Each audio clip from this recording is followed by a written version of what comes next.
আজকে রান্না বান্না, এখানে রান্না করছি হচ্ছে বড় মাছের মাথা দিয়ে মাসকলাইয়ের ডাল,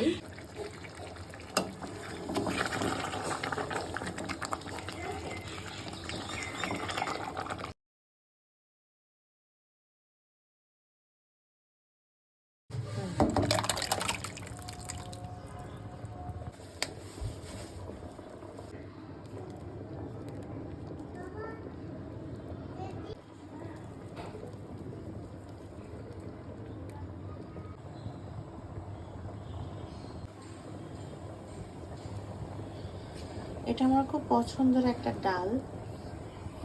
তবে আমার হাতের ডাল না, আম্মু যেটা রান্না করে মাসকলাই ডাল, যেটা বড় মাছের মাথা দিয়ে, এইটা খুব আমার পছন্দ। আমি এত চেষ্টা করি আম্মুর মতো করে রান্না করতে,